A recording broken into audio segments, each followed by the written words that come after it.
மத்திய மாநில அரசுகள் வெளியிடும் மக்கள் நலத்திட்டங்கள் மற்றும் முக்கிய தகவல்களை உடனுக்குடன் தெரிந்து கொள்ள நம்ம உண்மை தகவல் சேனலை சப்ஸ்கிரைப் பண்ணிக்கோங்க.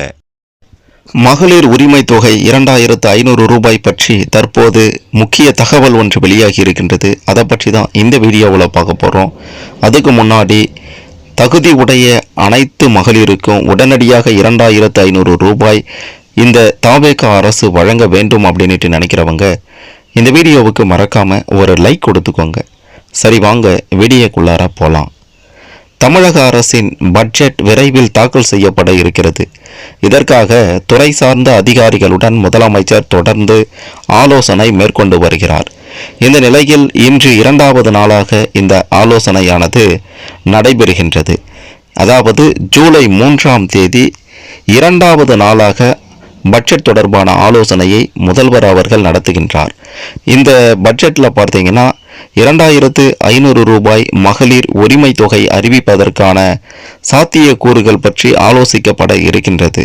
அது மட்டும் இல்லாமல் தாவேகா ஆட்சி பொறுப்பு ஏற்றவுடன் தமிழக அரசின் நிதி நிலைமை மோசமாக இருப்பதாகவும் தமிழகத்தின் கடன் முன் எப்போதை விடவும் அதிகரித்திருக்கிறது என்றும் முதலமைச்சர் விஜய் கூறியிருந்தார்.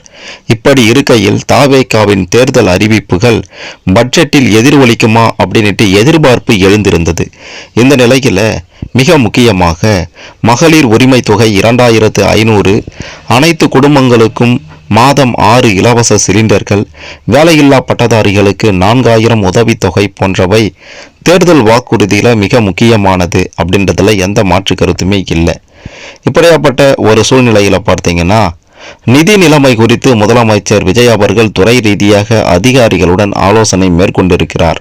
ஜூலை 22ஆம் தேதி வரை துறை ரீதியாக ஆலோசனை மேற்கொள்ளப்பட இருக்கின்றது.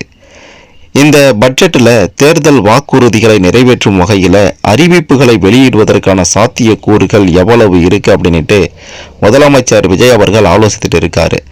இதன் காரணமாக தேர்தல் வாக்குறுதியில் முக்கியமான ஒரு வாக்குறுதினா அது இந்த 2500 ரூபாய் தான். மகளிருக்கு 2500 ரூபாய் கொடுப்போம் அப்படின்ட்டு வாக்குறுதி கொடுத்ததால தான் பெண்கள் பலரும் இந்த அரசுக்கு வாக்களித்திருக்காங்க. ஆகையால் இந்த 2500 ரூபாய் அப்படின்றது, அதாவது தற்போது 1000 ரூபாயாக இருப்பது 2500 ரூபாயாக விரைவில் உயர்த்தப்படும். மிக மிக முக்கியமான மகிழ்ச்சியான ஒரு செய்தி என்னன்னா, ஜூலை 22ஆம் தேதி இந்த பட்ஜெட் தொடர்பான கூட்டம், துறை ரீதியான கூட்டம் முடிவடைகிறது. அன்னைய தேதிக்குள்ளார ஜூலை 22ஆம் தேதிக்குள்ளார பார்த்தீங்கன்னா மகளிர் உரிமை தொகை 2500 ரூபாய் உயர்த்தப்படுவது தொடர்பான மிக முக்கிய அறிவிப்பு வெளியாகும் அப்படின்ற ஒரு தகவலும் வெளியாகி இருப்பதால பெண்கள் மத்தியில் மிக பெரும் மகிழ்ச்சியை இந்த செய்தியானது ஏற்படுத்தி இருக்கின்றது. மகளிர் உரிமை தொகை இன்னும் சில தினங்களில் உயர்த்தப்படும் அப்படின்ற ஒரு மகிழ்ச்சியான அறிவிப்பு வெளியாகும் அப்படின்ற ஒரு தகவல் வெளியாகி இருக்கின்றது. இதை பற்றி நீங்கள் என்ன நினைக்கிறீங்க? உங்களுடைய கருத்துக்களை மறக்காம கமெண்ட்ல பதிவு செய்யுங்க.